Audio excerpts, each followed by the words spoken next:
Hi guys, welcome back to Journey Teachers. Today we are shooting a very special podcast episode with Josefa. Hi Josefa, Hey Kriti, how are you doing? all well. How are you?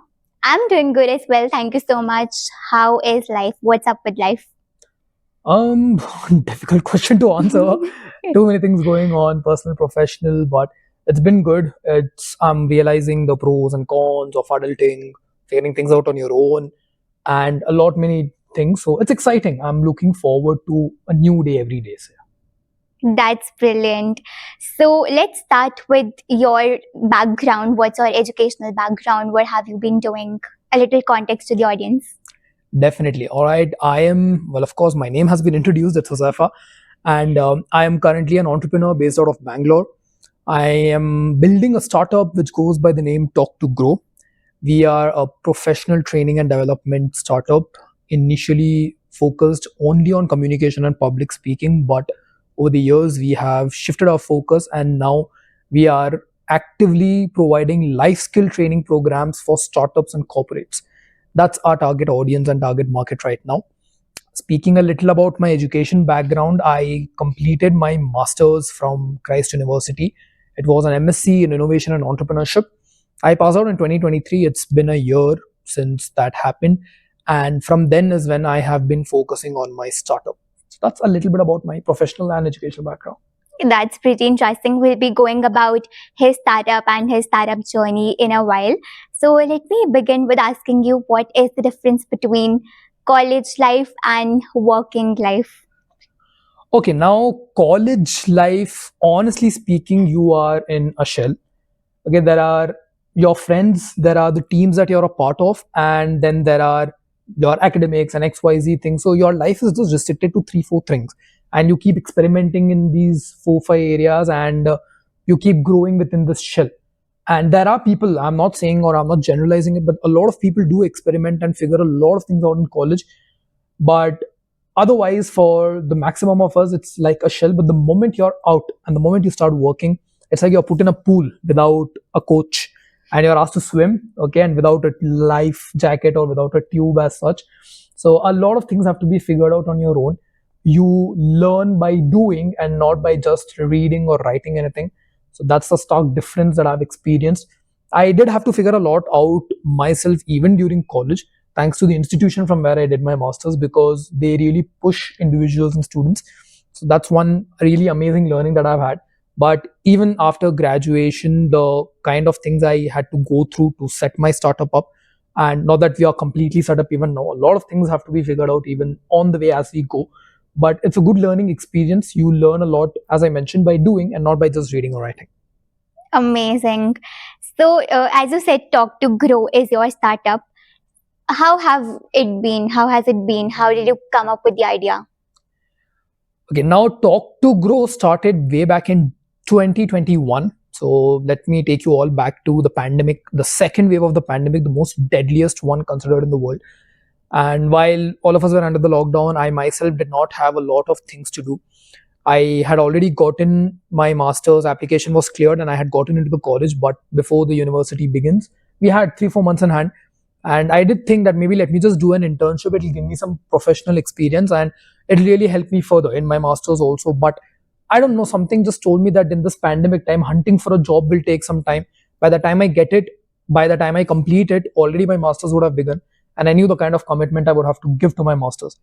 So that's when I started something of my own. I'm like, okay, see, there is one thing that I have known from 2 years now, which is amazing, and that is public speaking. I was like, okay, I think if not public speaking, I can definitely help people who face some obstacles while talking to people around them. It doesn't have to be a TED talk or something, but let's say even if I have to come and tell Kriti something, and if I want to do that confidently, a lot of times I am not able to, even though you might be a friend, a very Right. close one. We have a lot of obstacles that we face. So to take on that gap is what is the reason why I started Talk to Grow. And initially, it was a one-on-one consultation, as I mentioned, on communication and public speaking.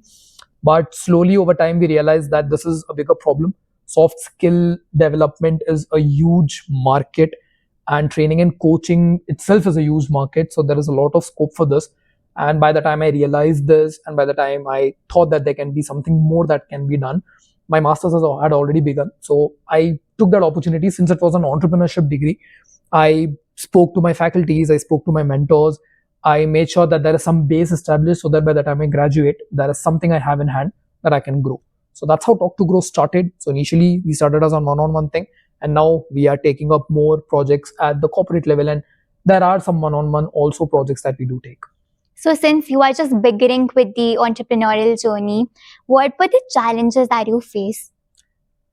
Okay, I can't say that I did not have anyone to guide me because I belong to a family business background, and I have already experienced that business, those business lessons firsthand, that an entrepreneur in the initial stages would might have a challenge in. But I think the number one challenge that I experienced was establishing a system.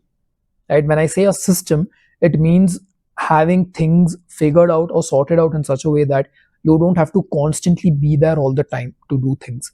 It can happen on their own. We're living in a world today where AI and tech has made things very easy. And as we progressed with the idea of Talk to Grow, tech did make a lot of things easy for me also and for my venture also. But initially, the number one challenge that I faced was establishing that system because I was working alone. I did not have a team for almost 2 years. I have done everything on my own, and there were just one or two people hired here and there for just on a project basis, but none of them were there for a very long term. So that is one challenge that I would say I have faced. And I think if somebody can figure that out, if you know that there is a process in place that can function even in your absence, I think that's one of the greatest things for an entrepreneur. Right, because I feel like you have to automate your business, Of course. and you need a team to just work behind the scenes as well when you are not present. So, why did you decided to go ahead with your startup journey immediately, almost immediately after college, instead of having an experience or working 9 to 5? What is the difference? Okay, I haven't worked in a 9 to 5 corporate job, but I have definitely done some internships and I have worked under people.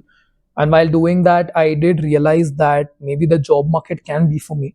If I take up some task, my objective will be that I give my best and I will do it. I have that confidence on me. But the moment the pandemic struck and things went a little haywire, I realized that there is something within you as an individual that you should be aware of, something which is your biggest strength.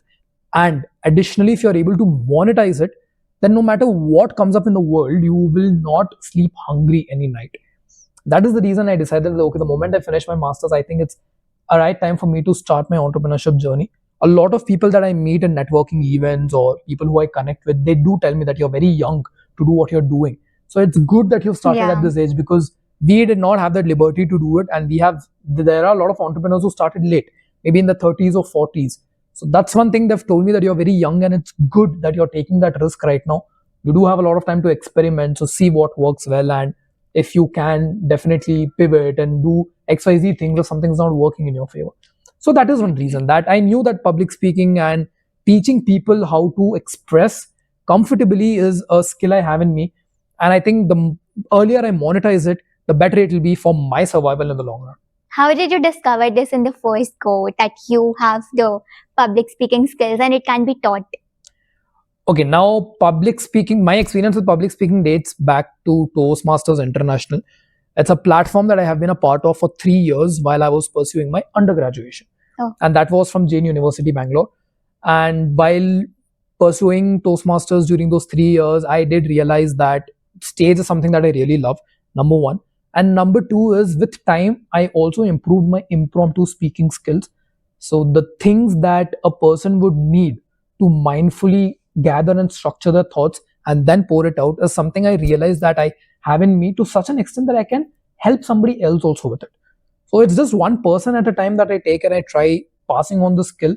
And that's how, through that experience of public speaking, is when I realized that, okay, I am myself good at it. And of course, because I have won some accolades also while being a part of Toastmasters. So I realized that this is something that I can pass on to others also. Because honestly speaking, due to poor communication skills, I have suffered in relationships, and relationships in the sense not just the dating aspect, but even in other relationships throughout life. So I was someone who was an introvert. I did not know how to talk to people. I did not know how to express myself very confidently when I was in school. I missed out on a lot due to that. And I know the exact pain that a person experiences when you have to lose out on so much only because that skill is missing in you. So I didn't want anybody else to go through that pain. And that's the reason I am doing what I'm doing today.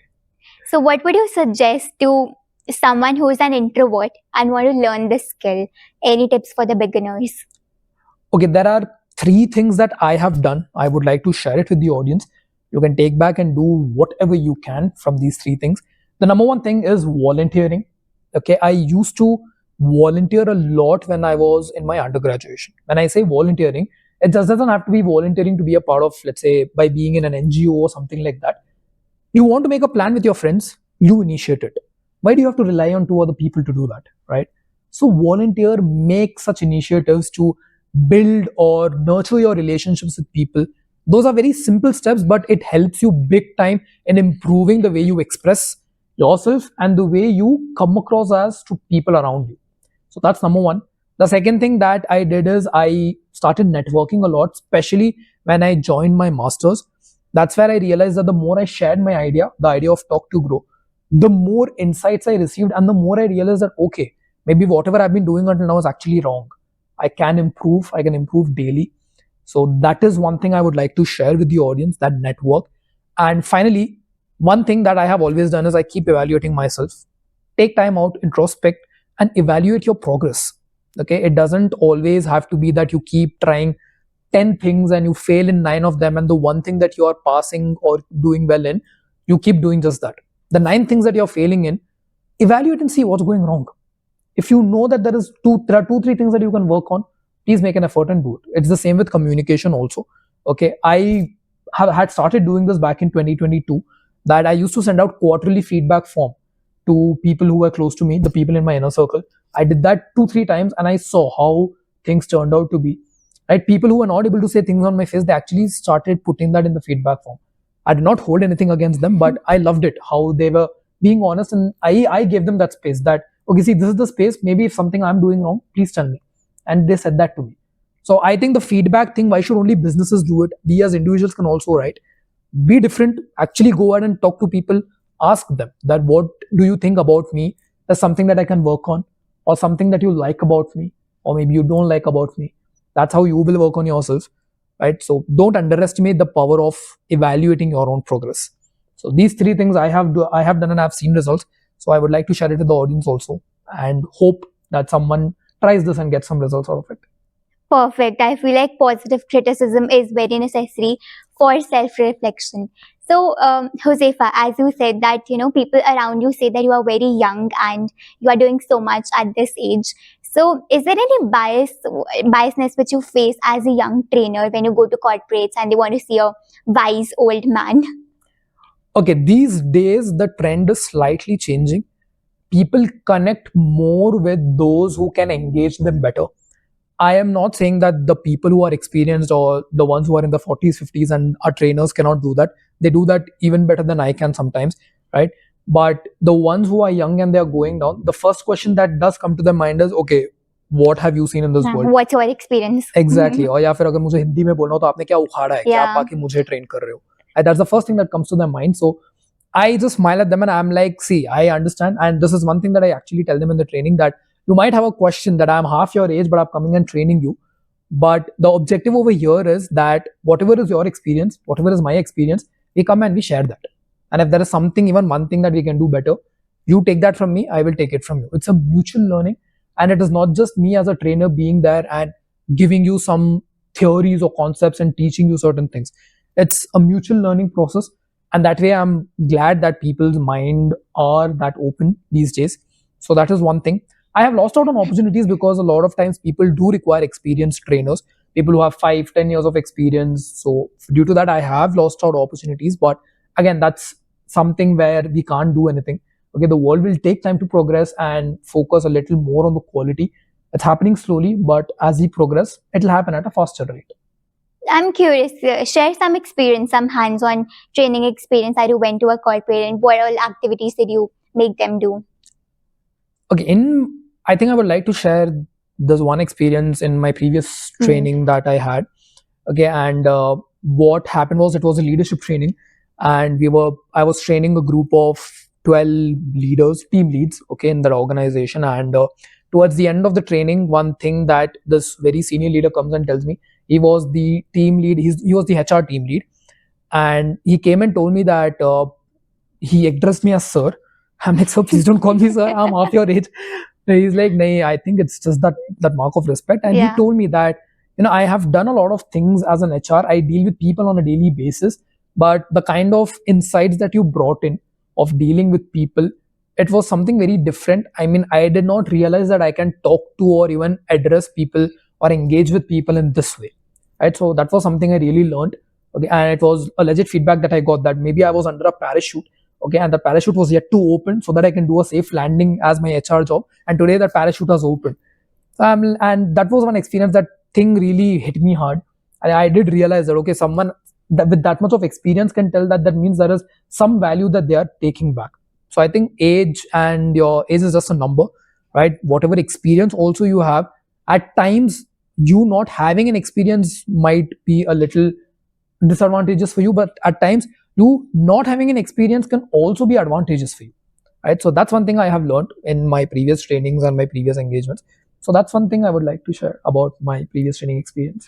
Wow, I think you have just got the practical experience of, experiencing that age is just a number, as you said. Correct. So you have your own startup, Yes. and you have been executing it since you were in college. So what do you think? People in India especially, they have a lot of ideas, but why do startups fail? Okay, you can pick up the statistics which I'm about to mention. You can go and check them out yourself, right? In India specifically, the startup failure rate is very high. It's 90%. And two things that I am really fascinated in terms of the failure rate is, number one, it's the lack of product demand, which is where 34% of the startups fail. And another thing which I personally believe is a huge factor is team issues, due to which 18% of the startups fail. And I think these two reasons are like at the topmost, which I want to check off to make sure that at my startup, that lack of product demand, or that product, we don't have a product, we have a service, so that service market fit is there. And another thing is, I really want to build a team of people who grow on their own, and through their growth is how the startup is growing. Usually it's the other way around. If the company is growing, you as an individual are growing. I want something different in my organization. I want people to grow, and with their growth, I know that my company will automatically grow. So that's, as I mentioned also initially, the challenge I faced was establishing a system. But now that I have a team of people who are ready to help me build that system, who are ready to work not just because it's a money thing for them, or it's paying them, or it's a monetary reason that they have, but they are doing it purely out of sheer passion. Right? The 2-3 people that I have, we are a 4-member team right now, and everyone in the team works because they're good at what they're doing. And another reason is they have a passion towards the vision that I have. So I think one thing I would really like entrepreneurs to incorporate in their startups is look for people who share the passion for the vision that you have. I think the moment that happens, a lot of your problems will automatically get solved. You won't even have to address them, right? Because they're working at the same goal at which you're working at. So things get a lot more easier. You come on the same page automatically. And I think that's where maybe the failure rate also can come down. I think we should elaborate a little more about the team setting process, how to develop that system and the process which you are talking about, and how to go about it. Okay, in terms of system, what I really mean is there are different areas in a business, right? You have sales, you have marketing, you have finances, you have operations, right? So for all of them, there is just one thing that you really need to keep in mind is, initially in the initial stages, please don't get people to do that work for you. Do it yourself, and then get people to manage that for you.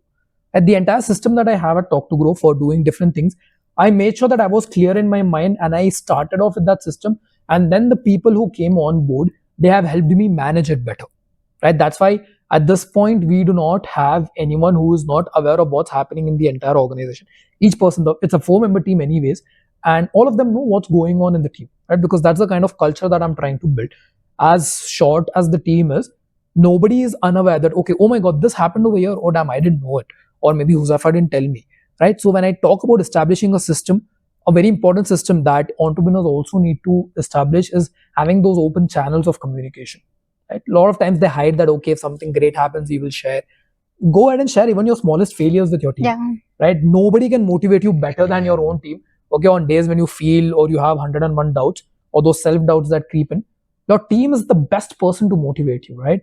So I think that's my take on how you can establish a system and how you get people who will help you manage that system. So, as you said, that your team is your biggest cheerleader, your biggest motivator. What are your other sources of inspiration? Where do you derive your inspiration to just keep on going in your startup journey? What are those sources? Right. Well, apart from my team, of course, a biggest motivator, one of my biggest motivators is my mother. And the reason being that she honestly does not have a complete idea of what Talk to Grow is about. She just knows that I help people out to speak better. That's it. Right. The training and soft skills. Yeah. She has no idea about all that. So whenever she talks to anyone, right, be it her network over here in Bangalore, her friend circle, or when she talks to relatives, she just says that yeah, he has his own website and this is what he does.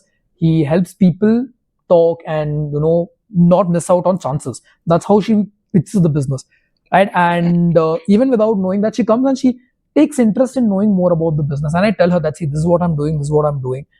And I think that is one very important motivation for me, right? I don't take that much interest in my business as much as my mother takes at times. So when somebody else is behind your dream more than you are, that's an instant energy booster for you. So she is one of my biggest motivators amongst everybody else or anything else that I may have. Of course, family support is the biggest, source of inspiration. So, what about the relative part of it? Do they see the money or the time you are spending? What about that? Well, okay, in my case, the relatives are not much bothered. Yeah, I can say, touch wood, I've been a little lucky. So when they ask, and when I say that I'm doing something on my own, they're like, oh, wow, that's really nice. What are you doing? And then I tell them. So the fact that I'm doing training and, helping people out itself is very fascinating for them. So they love it. They obviously like a lot. And they show a lot of confidence in me also that, yeah, you've been a very bright student since childhood. We've seen you, do this, that. So we know you will pull it off. At that point I do take it as a compliment, but I'm like, okay, I know the daily challenges, but thank you so much, it's very sweet of you. So yeah, in terms of relatives, yeah, at times there are people who do see the money, right? At some projects that we get, of course, my parents also ask me, are you doing this for free for them? I'm like, no, no, no, I'm charging them. It's completely charged. I'm doing business. I can't do anything for free. They're like, oh, good, good, good. Please charge them. I'm like, yeah, yeah, everything is written, everything is there. So that concern is there. So I appreciate that concern. But otherwise, on a overall level, they've been very supportive. Right. Okay. So you are the lucky one in terms of, having those supportive relatives. Okay. So when you go to a networking event, as you are a public speaking trainer and you have your own business, so how do you pitch it to the people who are there in terms of networking and making sure that they are aware about what you are doing? Okay, if it's a professional networking platform or a professional networking event, one thing that I really do is, until now, Talk to Grow has not visited any event as such for generating leads or something. Okay, but otherwise, what we keep in mind is when we are pitching, we try and build a story around whatever we are doing. Another thing is we catch the problem that we are trying to solve, right? So if it's for working professionals or things like that, we focus on the problem that we are solving, and that's how we pitch it. Right? I think that's very important. People are not interested in listening to another training startup or another edtech startup if there is no problem that you're solving. There are thousands out there in the market, right? Edtech startups, there are 60% of them that fail, right? So people are not interested in knowing how much you're burning or this, that. They just want to know how you're there to solve that problem. So that's what we do at networking events, and that's how we pitch and tell about Talk to Grow, and then take it forward from there. But even before doing that, I think in a networking event, one thing we do before is we ask them, okay, what are you into? You tell us first. Right? It's very important to sound interested than sound interesting. This is one quote that I live by. I read it in a book, and it's stuck with me since then. So every time, not just on a professional networking event, I visit a lot of open mics. So when I go there, also when I network with people in open mics, I ask them first, I mean, what do you do? Okay, you tell me about yourself. Are you working? Are you in a job? I try knowing more about them, and then I tell them about my journey. It instantly makes them also more interested in me. So that's one hack that I have for networking events. So what do you perform at open mic? Okay, I until now I have performed poetries. There are a lot of them that I have in English, but there are 2, 3 that I have in Hindi. So the Hindi ones are the ones that I perform at in the open mics. Okay, all right. That's pretty interesting. So you have a complete balance between your professional and the part of hobbies you are pursuing. True that. True that. Okay, so if you want to suggest the beginners on some public speaking tips, so how would you do that? Okay, about public speaking, there is a myth that I want to break, and that is public speaking is not about talking to a crowd of hundreds, 200s, thousands. Right? It takes a lot of hard work to reach till that level. before going there, you need to master the skill of persuading people, even if it's a group of two people, right? That's what public speaking is about. Okay, so one or two tips that I would like to give people is, before learning how to speak to a crowd, you learn how to speak to one person and convince them of the kind of thought or idea you have. Okay, if you're able to do that, if you're able to maybe sell yourself or sell your thought or sell your opinion to at least one person, you have started your public speaking journey. With one, you move to two. With two, you move to 10. And with 10 is when you will move to hundreds and thousands. It takes steps. Okay, you should always take small steps, right? Because I never got on stage and randomly started talking to hundreds of people. Okay, it took a while, it took some time, and that's how even I started. And another tip I do have for people is, I did mention about Toastmasters. I would really recommend people to join that platform. It's a brilliant platform for beginners and public speakers, right? I mean, imagine there are a set of 15, 20 people sitting. They're ready to listen to you. And even if you fumble while you're talking to them, they get up and they start clapping for you. Wow. That's the kind of environment that you get in Toastmasters. So explore that. Okay, visit your nearest club and see what the kind of aura is. And I think that's when you can get started and learn how to speak to public or speak to a group of people more confidently. So I would like to hear your pitch here. So why do people, need a coach or a mentor for learning this skill? Why can't they do it all on their own? Because there are a lot of free resources, YouTube, stuff like that. Okay, you surely can take up the free resources. You may not need a coach or a mentor. I believe that until of recently, right? Until I think the last 2 months, even I believe that maybe in business I can just figure things out on my own. I don't need anyone. But the moment nothing started working, or the moment the results stopped coming, I realized that I really need a guide. Right? So free resources are always there, but every person has a unique problem. And a coach will not help you, what do you call, become a master of something. They'll just identify that problem and they'll tell you that, yeah, you are at zero. That's one.